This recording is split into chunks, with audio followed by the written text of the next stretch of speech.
ਜਿਹੜੇ ਤੁਸੀਂ ਦਾਅਵੇ ਕਰਦੇ ਆ ਕਿ ਅਸੀਂ 92% ਕੁਰਬਾਨੀਆਂ ਦੇ ਕੇ ਇਸ ਦੇਸ਼ ਨੂੰ ਆਜ਼ਾਦ ਕਰਾਇਆ, ਤੁਸੀਂ ਅੱਜ ਆਜ਼ਾਦ ਦੇਸ਼ 'ਚ ਗੁਲਾਮ ਸਿੱਖ ਹੈ। ਵੀਰੋ ਭਾਵੇਂ ਅੱਜ ਮਹਿਸੂਸ ਕਰ ਲਿਓ, ਭਾਵੇਂ ਆਉਣ ਵਾਲੇ ਦਿਨਾਂ ਵੀ ਨੂੰ ਆਜ਼ਾਦੀ ਤੋਂ ਬਿਨਾਂ ਕੋਈ ਗੁਜ਼ਾਰਾ ਨਹੀਂ। 26 ਜਨਵਰੀ 1950 ਨੂੰ ਸੰਵਿਧਾਨ ਲਾਗੂ ਹੋਇਆ, ਪਹਿਲੇ ਦਿਨ ਉਸ ਸੰਵਿਧਾਨ ਨੇ ਸਾਡੇ ਨਾਲ ਵਿਤਕਰਾ ਕਰਿਆ। ਤੁਸੀਂ ਦਾਅਵੇ ਕਰਦੇ ਆ 92% ਕੁਰਬਾਨੀਆਂ ਦੇ, ਪਰੰਤੂ ਉਹਨੇ ਤੁਹਾਨੂੰ ਕੇਸਾਧਾਰੀ ਹਿੰਦੂ ਲਿਖਿਆ। ਅੱਜ ਉਸੇ ਵਿਤਕਰੇ ਦੇ ਤਹਿਤ ਭਾਵੇਂ ਉਹ ਸੰਵਿਧਾਨ ਦੇ ਅੰਡਰ ਭਾਈ ਅਮਰਤਪਾਲ ਸਿੰਘ ਨੇ ਇਲੈਕਸ਼ਨ ਲੜੀ ਹੈ, ਪਰੰਤੂ ਅੱਜ ਵੀ ਜੇਲ੍ਹ 'ਚ ਹੈ। ਸ੍ਰੀ ਗੁਰੂ ਗ੍ਰੰਥ ਸਾਹਿਬ ਦੇ ਸਤਿਕਾਰ ਨੂੰ ਲੈ ਕੇ, ਬੰਦੀ ਸਿੰਘਾਂ ਪ੍ਰਤੀ ਹਮਦਰਦੀ ਨੂੰ ਲੈ ਕੇ ਅੱਜ ਦੇ ਸਮਾਗਮ ਵਿੱਚ ਗੁਰੂ ਗ੍ਰੰਥ ਸਾਹਿਬ ਦੀ ਹਜ਼ੂਰੀ 'ਚ ਕੌਮੀ ਇਨਸਾਫ ਮੋਰਚੇ 'ਚ ਪਹੁੰਚੇ ਗੁਰੂ ਰੂਪ ਖਾਲਸਾ ਜੀ ਦਾਸ ਵੱਲੋਂ ਤੇ ਜਥੇਦਾਰ ਜਗਤਾਰ ਸਿੰਘ ਹਵਾਰਾ ਵੱਲੋਂ ਬੁਲਾਈ ਫਤਿਹ ਪ੍ਰਵਾਨ ਕਰਨਾ ਜੀ। ਵਾਹਿਗੁਰੂ ਜੀ ਕਾ ਖਾਲਸਾ, ਵਾਹਿਗੁਰੂ ਜੀ ਕੀ ਫਤਿਹ। ਪ੍ਰਬੰਧਕਾਂ ਦਾ ਬਹੁਤ ਬਹੁਤ ਧੰਨਵਾਦ, ਜਿਨ੍ਹਾਂ ਨੇ ਇਹ ਕੌਮੀ ਇਨਸਾਫ ਮੋਰਚੇ ਦੀ ਆਵਾਜ਼ ਦੇਸ਼ ਵਿਦੇਸ਼ ਤੱਕ ਪਹੁੰਚਾਉਣ ਦਾ ਉਪਰਾਲਾ ਕੀਤਾ। ਆਈਆਂ ਸੰਗਤਾਂ ਦਾ ਬਹੁਤ ਬਹੁਤ ਧੰਨਵਾਦ। ਮੇਰੇ ਕੋਲ ਸ਼ਬਦ ਨਹੀਂ ਤੁਹਾਡੇ ਸਤਿਕਾਰ ਵਜੋਂ ਜੋ ਮੈਂ ਕਹਿ ਸਕਾਂ, ਜਿਹੜਾ ਉਹਨਾਂ ਬੰਦੀ ਸਿੰਘਾਂ ਲਈ ਦਰਦ ਲੈ ਕੇ ਤੁਸੀਂ ਇੱਥੇ ਪਹੁੰਚੇ। ਬੰਦੀ ਸਿੰਘਾਂ ਦੀ ਗੱਲ ਹੋਈ ਹੈ, 2012 ਤੋਂ ਬੰਦੀ ਸਿੰਘਾਂ ਦੀ ਰਿਹਾਈ ਲਈ ਮੋਰਚੇ ਲੱਗ ਰਹੇ ਹੈ। 2012 'ਚ ਭਾਈ ਗੁਰਬਖਸ਼ ਸਿੰਘ ਨੇ ਗੁਰਦੁਆਰਾ ਅੰਬ ਸਾਹਿਬ ਵਿਖੇ ਬੰਦੀ ਸਿੰਘਾਂ ਦੀ ਰਿਹਾਈ ਲਈ ਮੋਰਚਾ ਲਾਇਆ, ਪਰੰਤੂ ਮੌਕੇ ਦੀਆਂ ਸਰਕਾਰਾਂ ਨੇ ਵਾਅਦਾ ਕੀਤਾ ਸੀ ਉਹਨਾਂ ਬੰਦੀ ਸਿੰਘਾਂ ਦੀ ਪੱਕੀ ਰਿਹਾਈਆਂ ਦਾ, ਪਰ ਉਸ ਮੋਰਚੇ ਦੀ ਇੱਕੋ ਇੱਕ ਪ੍ਰਾਪਤੀ ਹੋਈ ਕਿ 3 ਸਿੰਘ ਸਾਡੇ ਪੈਰੋਲ ਤੇ ਆਉਣੇ ਸ਼ੁਰੂ ਹੋਏ। ਪਰੰਤੂ ਉਹ ਜਿਹੜਾ ਮੌਕੇ ਦੇ ਜਥੇਦਾਰਾਂ ਨੇ ਸ਼ਹੀਦ ਭਾਈ ਗੁਰਬਖਸ਼ ਸਿੰਘ ਦਾ ਵਰਤ ਖਿਲਾਇਆ ਸੀ, ਵਾਅਦਾ ਕਰਕੇ ਕਿ 1 ਮਹੀਨੇ ਦੇ ਅੰਦਰ ਇਹਨਾਂ ਦੀਆਂ ਪੱਕੀਆਂ ਰਿਹਾਈਆਂ ਹੋ ਜਾਣਗੀਆਂ, ਪਰੰਤੂ ਦਾਸ ਮੌਕੇ ਦਾ ਗਵਾਹ ਹੈ ਕਿ ਉਹ ਜਥੇਦਾਰ ਵੀ ਆਪਣੇ ਕੀਤੇ ਹੋਏ ਵਾਅਦਿਆਂ ਤੋਂ ਮੁੱਕਰੇ। ਉਸ ਦਾ ਅਸਰ ਭਾਈ ਗੁਰਬਖਸ਼ ਸਿੰਘ ਤੇ ਹੋਇਆ। ਆਖਰ ਉਹ ਆਪਣਾ ਵਾਅਦਾ ਪੂਰਾ ਨਾ ਹੋਏ ਦੇਖਦੇ ਹੋਏ ਟੈਂਕੀ ਤੇ ਚੜ੍ਹ ਕੇ ਛਾਲ ਮਾਰ ਕੇ ਉਹਨਾਂ ਨੇ ਉਹ ਬੰਦੀ ਸਿੰਘਾਂ ਦੀ ਰਿਹਾਈ ਲਈ ਸ਼ਹੀਦੀ ਦਿੱਤੀ। ਉਸ ਤੋਂ ਬਾਅਦ ਬਾਪੂ ਸੂਰਤ ਸਿੰਘ ਨੇ ਬੰਦੀ ਸਿੰਘਾਂ ਦੀ ਰਿਹਾਈ ਲਈ ਮੋਰਚਾ ਲਾਇਆ। ਬਹੁਤ ਸੰਗਤਾਂ ਦਾ ਇਕੱਠ ਹੋਇਆ। 10 ਸਾਲ ਉਹਨਾਂ ਨੇ ਸੰਘਰਸ਼ ਕੀਤਾ, ਪਰੰਤੂ ਪਿਛਲੇ ਦਿਨ ਹੀ ਉਹੀ ਦਰਦ ਲੈ ਕੇ ਬਾਪੂ ਸੂਰਤ ਸਿੰਘ ਜੀ ਗੁਰੂ ਚਰਨਾਂ 'ਚ ਜਾ ਬਰਾਜੇ, ਪਰੰਤੂ ਉਹਨਾਂ ਦਾ ਜਿਹੜਾ ਮੋਰਚਾ ਲਾਉਣ ਦਾ ਮਕਸਦ ਸੀ ਨਾ ਸਰਕਾਰਾਂ ਨੇ ਪੂਰਾ ਕੀਤਾ।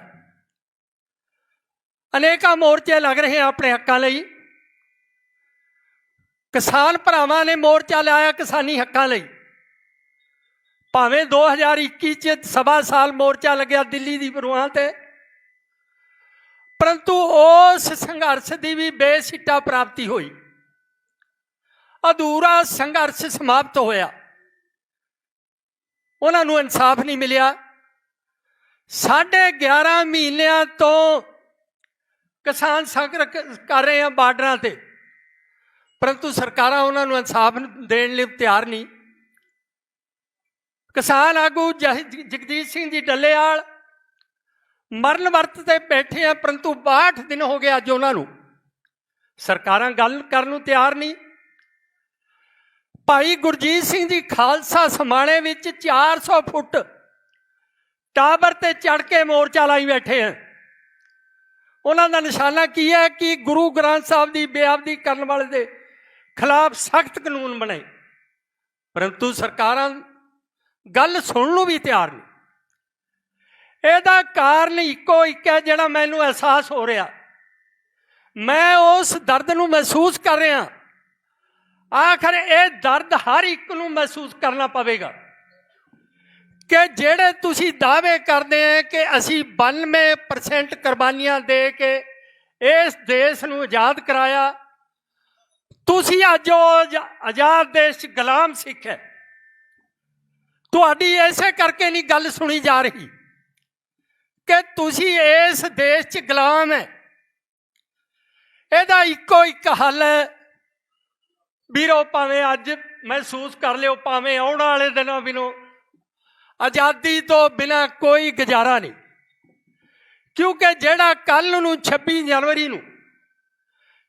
ਜਨਵਰੀ 1950 ਨੂੰ ਸੰਵਿਧਾਨ ਲਾਗੂ ਹੋਇਆ, ਪਹਿਲੇ ਦਿਨ ਉਸ ਸੰਵਿਧਾਨ ਨੇ ਸਾਡੇ ਨਾਲ ਵਿਤਕਰਾ ਕਰਿਆ। ਤੁਸੀਂ ਦਾਅਵੇ ਕਰਦੇ ਆ 92% ਕੁਰਬਾਨੀਆਂ ਦੇ, ਪਰੰਤੂ ਉਹਨੇ ਤੁਹਾਨੂੰ ਕੇਸਾਧਾਰੀ ਹਿੰਦੂ ਲਿਖਿਆ। ਉਹ ਸੰਵਿਧਾਨ ਤੁਹਾਨੂੰ ਸਿੱਖ ਮੰਨਣ ਨੂੰ ਤਿਆਰ ਨਹੀਂ।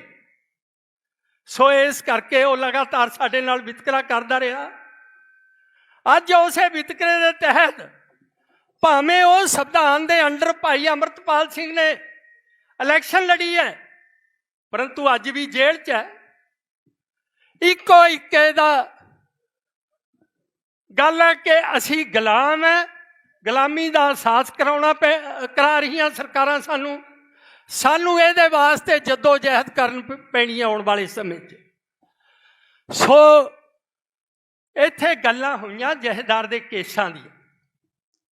ਦੇਖੋ, ਇਹ ਜਿਹੜਾ ਸਮਾਗਮ ਹੈ ਉਹ ਗੁਰੂ ਦੀ ਹਜ਼ੂਰੀ 'ਚ ਚੱਲ ਰਿਹਾ, ਕਿਉਂਕਿ ਗੁਰੂ ਸਾਹਿਬ ਦਾ ਹੁਕਮ ਹੈ ਗੱਲਾਂ ਕਰੇ ਘਨੇਰੀਆਂ ਖਸਮ ਨਵਾਏ ਸਾਧ। ਇਸ ਕਰਕੇ ਗੱਲ ਉਹ ਕਰੋ। ਜਥੇਦਾਰ ਜਗਤਾਰ ਸਿੰਘ ਹਵਾਰਾ ਤੇ ਟੋਟਲ 37 ਕੇਸ ਸੀ, ਪੰਜਾਬ, ਚੰਡੀਗੜ੍ਹ, ਅੰਬਾਲਾ ਤੇ ਦਿੱਲੀ ਦੇ। ਮੈਂ ਉਹਨਾਂ ਨੂੰ ਅਣਗੌਲਿਆ ਕੀਤਾ ਜਾ ਰਿਹਾ ਜਿਨ੍ਹਾਂ ਨੇ ਲੰਬੀ ਦੇਰ ਕਾਨੂੰਨੀ ਲੜਾਈ ਲੜੀ ਹੈ। ਐਡਵੋਕੇਟ ਅਮਰ ਸਿੰਘ ਚਾਹਲ, ਮੈਂ ਸਤਿਕਾਰ ਕਰਦਾ ਉਹਨਾਂ ਦਾ। 13 ਸਾਲ ਲੜਾਈ ਲੜੀ ਜੇਲ੍ਹ ਦੇ ਅੰਦਰ ਜਾ ਕੇ। ਬੜੈਲ ਜੇਲ੍ਹ ਦੇ ਅੰਦਰ ਅਦਾਲਤ ਲੱਗਦੀ ਸੀ, ਚਹਿਲ ਸਾਹਿਬ ਨੇ ਅੰਦਰ ਚਲੇ ਜਾਣਾ। ਤਕਰੀਬਨ 12 ਘੰਟੇ ਵੀ ਉੱਥੇ ਕਈ ਵਾਰੀ ਕੋਰਟ ਚੱਲੀ ਹੈ, ਰਾਤ ਦੇ 8 ਵਜੇ ਤੱਕ ਵੀ। ਹਫ਼ਤੇ 'ਚ ਤਕਰੀਬਨ 4 ਜਾਂ 5 ਦਿਨ ਕੋਰਟ ਲੱਗਣੀ, ਪਰੰਤੂ ਉਹਨਾਂ ਨੇ ਬੜੀ ਸੇਵਾ ਨਿਭਾਈ ਹੈ, ਧੰਨਵਾਦ ਹੈ ਉਹਨਾਂ ਦਾ। ਜਸਪਾਲ ਸਿੰਘ ਜੀ ਮੰਝਪੁਰ 18 ਕੇਸ ਲੜੇ ਹੈ ਉਹਨਾਂ ਨੇ। ਤਕਰੀਬਨ 18 ਚੋਂ 14 ਕੇਸ ਬਾਇੱਜ਼ਤ ਬਰੀ ਹੋਏ ਹੈ। 12 ਕੇਸ ਇਕੱਲੇ ਸਮਰਾਲਾ ਥਾਣੇ ਦੇ ਸੀ। ਸੋ ਉਹਨਾਂ ਦਾ ਮੈਂ ਬਹੁਤ ਬਹੁਤ ਧੰਨਵਾਦ ਕਰਦਾ। ਪ੍ਰਾਚਾ ਜੀ ਵੀ ਕਾਫੀ ਦੇਰ ਤੋਂ ਜੁੜੇ ਹੈ, ਧੰਨਵਾਦ ਕਰਦਾ ਮੈਂ ਇਹਨਾਂ ਦਾ। 2017 'ਚ ਇੱਕ ਕੇਸ ਇਹਨਾਂ ਨੇ ਪਟੀਸ਼ਨ ਦਾਇਰ ਕਰੀ ਸੀ ਹਾਈ ਕੋਰਟ 'ਚ। ਦਾਸ ਨਾਲ ਪੇਸ਼ ਹੁੰਦਾ ਰਿਹਾ ਹਰ ਇੱਕ ਤਰੀਕ 'ਤੇ, ਪਰੰਤੂ ਮੈਨੂੰ ਅਫਸੋਸ ਹੋਇਆ ਕਿ ਪ੍ਰਾਚਾ ਜੀ ਨੇ ਆਪਣਾ ਪੱਖ ਪੂਰਨ ਤੌਰ 'ਤੇ ਰੱਖਿਆ। ਉੱਥੇ 2 ਜੱਜਾਂ ਦਾ ਬੈਂਚ ਸੀ ਜਿਹੜਾ ਉਹ ਸਾਡੀ ਸੁਣਵਾਈ ਸੁਣ ਰਿਹਾ ਸੀ। ਦਾਸ ਕੋਰਟ 'ਚ ਹਾਜ਼ਰ ਸੀ। ਉਹਨਾਂ 'ਚੋਂ ਜਿਹੜਾ ਸਰਦਾਰ ਜੱਜ ਸੀ ਉਹਨੇ ਇੱਕ ਕਿਹਾ ਕਿ ਇਹ ਬਹੁਤ ਵੱਡਾ ਅੱਤਵਾਦੀ ਹੈ, ਇਸ ਲਈ ਇਹਨੂੰ ਪੰਜਾਬ ਸ਼ਿਫਟ ਨਹੀਂ ਕਰਨਾ ਚਾਹੀਦਾ।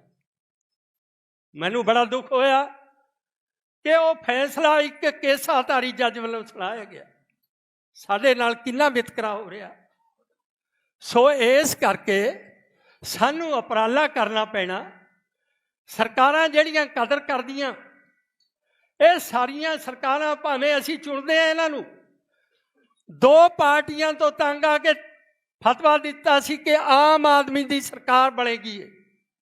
ਤੁਸੀਂ ਜਿਤਾਇਆ ਇਹਨਾਂ ਨੂੰ, ਪਰੰਤੂ ਅੱਜ ਤੁਹਾਡੀ ਗੱਲ ਸੁਣਨ ਨੂੰ ਵੀ ਤਿਆਰ ਨਹੀਂ। ਸੋ ਇਸ ਕਰਕੇ ਉਹ ਸਿਸਟਮ ਜਿਹੜਾ ਇਹਨਾਂ ਦੇ ਪਿੱਛੇ ਕੰਮ ਕਰ ਰਿਹਾ, ਉਹ ਸਿਸਟਮ ਪੰਜਾਬ ਵਿਰੋਧੀ ਹੈ, ਸਿੱਖ ਵਿਰੋਧੀ ਹੈ। ਭਾਵੇਂ ਉਹ ਕਿਸਾਨ ਦੇ ਰੂਪ 'ਚ ਸੜਕਾਂ 'ਤੇ ਜਦੋਜਹਿਦ ਕਰ ਰਿਹਾ, ਭਾਵੇਂ ਕੌਮੀ ਇਨਸਾਫ ਮੋਰਚਾ ਕੌਮੀ ਮੁੱਦਿਆਂ ਨੂੰ ਲੈ ਕੇ ਸੰਘਰਸ਼ ਕਰ ਰਿਹਾ, ਜਾਂ ਹੋਰ ਵੀ ਅਨੇਕਾਂ ਮੋਰਚੇ ਲੱਗੇ, ਭਾਵੇਂ ਬਰਗਾੜੀ ਬਹਿਬਲ ਕਲਾਂ 'ਚ ਮੋਰਚਾ ਲੱਗਿਆ। ਪਰ ਸਰਕਾਰਾਂ ਦੇਖਦੀਆਂ, ਉਹ ਡੀਪ ਸਟੇਟ ਦੇਖਦੀ ਹੈ ਕਿ ਇਹਦੇ ਮਗਰ ਆਪਾਂ ਨੇ ਇਹਨਾਂ ਨੂੰ ਕਿਸ ਤਰ੍ਹਾਂ ਜਲੀਲ ਕਰਨਾ। ਸੋ ਜਲੀਲ ਕੀਤਾ ਜਾ ਰਿਹਾ। ਦੂਜੇ ਪਾਸੇ ਜੇ ਮੈਂ ਗੱਲ ਕਰਾਂ, ਉਹ ਸਰਕਾਰਾਂ, ਉਹ ਦੇਸ਼ ਕਦਰ ਕਰਦੇ ਆ ਸਿੱਖਾਂ ਦੇ ਸੇਵਾਵਾਂ ਦੀਆਂ। ਪਿਛਲੇ ਦਿਨੀ ਪ੍ਰੈਜ਼ੀਡੈਂਟ ਟਰੰਪ ਦਾ ਸਹੁੰ ਚੁੱਕ ਸਮਾਗਮ ਹੋਇਆ। ਉਸ ਵਿੱਚ ਸਪੈਸ਼ਲੀ ਸੱਦਾ ਦਿੱਤਾ ਗਿਆ ਵਰਲਡ ਸਿੱਖ ਪਾਰਲੀਮੈਂਟ ਨੂੰ। ਭਾਈ ਹਿੰਮਤ ਸਿੰਘ ਦੀ ਅਗਵਾਈ 'ਚ ਉਹ ਡੈਲੀਗੇਸ਼ਨ ਉਸ 'ਚ ਸ਼ਾਮਲ ਹੋਇਆ, ਕਿਉਂਕਿ ਜੋ ਸਿੱਖਾਂ ਵੱਲੋਂ ਭਾਵੇਂ ਕਰੋਨਾ ਕਾਲ ਸੀ, ਭਾਵੇਂ ਅੱਗ ਲੱਗੀ ਹੈ, ਜਾਂ ਹੋਰ ਕੋਈ ਵਿਦੇਸ਼ਾਂ 'ਚ ਵਿਪਤਾ ਪਈ ਹੈ, ਉੱਥੇ ਭਾਵੇਂ ਖਾਲਸਾ ਏਡ ਦੇ ਰੂਪ 'ਚ, ਭਾਵੇਂ ਵਰਲਡ ਸਿੱਖ ਪਾਰਲੀਮੈਂਟ ਦੇ ਰੂਪ 'ਚ, ਭਾਵੇਂ ਯੂਨਾਈਟਿਡ ਸਿੱਖ ਦੇ ਰੂਪ 'ਚ ਉਹ ਸਰਕਾਰਾਂ ਨਾਲ ਖੜੇ ਹੈ। ਉਹਨਾਂ ਨੇ ਆਪਣਾ ਭਾਈ ਘਨੱਈਏ ਜੀ ਦੇ ਸਿਧਾਂਤ 'ਤੇ ਪਹਿਰਾ ਦਿੰਦੇ ਹੋਏ ਆਪਣਾ ਰੋਲ ਨਿਭਾਇਆ। ਸੋ ਸਰਕਾਰਾਂ ਉਹਦੀ ਕਦਰ ਕਰਦੀਆਂ। ਸਾਡੀਆਂ ਸਰਕਾਰਾਂ ਇਨਸਾਫ ਇਹ ਸਾਡਾ ਆਸਾਨ ਨਹੀਂ ਜਾਣਦੀਆਂ, ਕਿਉਂਕਿ ਐਡੀਆਂ ਵੱਡੀਆਂ ਕੁਰਬਾਨੀਆਂ ਦੇ ਕੇ ਇਸ ਦੇਸ਼ ਨੂੰ ਆਜ਼ਾਦ ਕਰਾਇਆ। ਅੱਜ ਉਸ ਆਜ਼ਾਦ ਕਰਾਉਣ ਵਾਲੇ ਨੂੰ ਜਲੀਲ ਕੀਤਾ ਜਾ ਰਿਹਾ।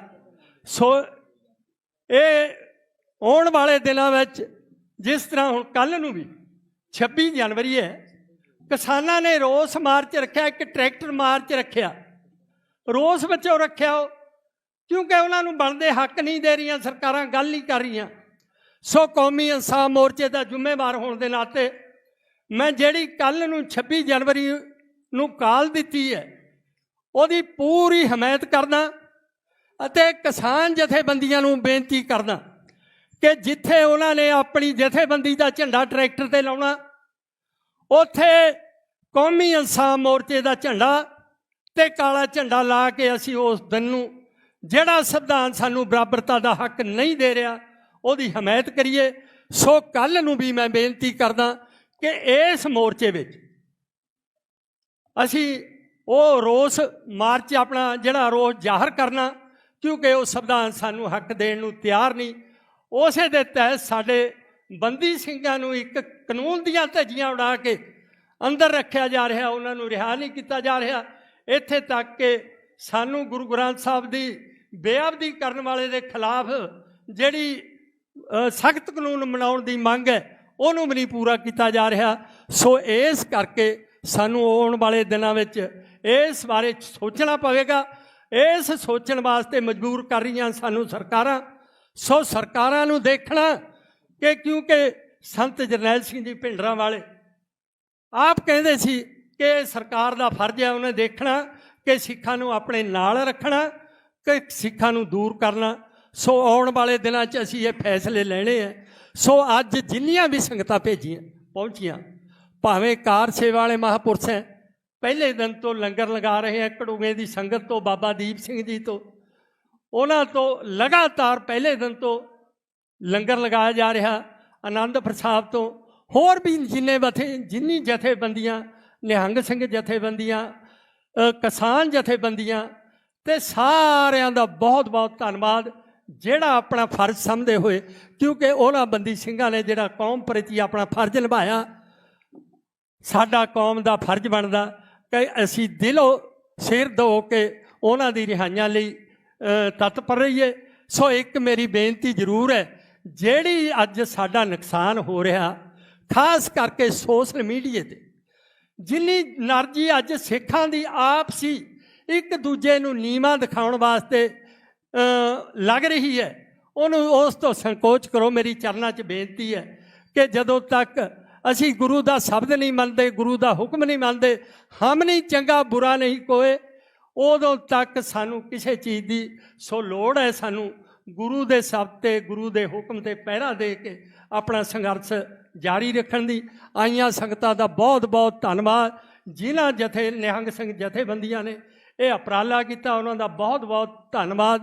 ਆਸ ਰੱਖਦੇ ਹਾਂ ਕਿ ਆਉਣ ਵਾਲੇ ਦਿਨਾਂ ਵਿੱਚ ਕੌਮ ਆਪਣਾ ਫਰਜ਼ ਸਮਝ ਕੇ ਕੌਮੀ ਇਨਸਾਫ ਮੋਰਚੇ ਦਾ ਸਾਥ ਦੇਵੇਗੀ ਜੀ।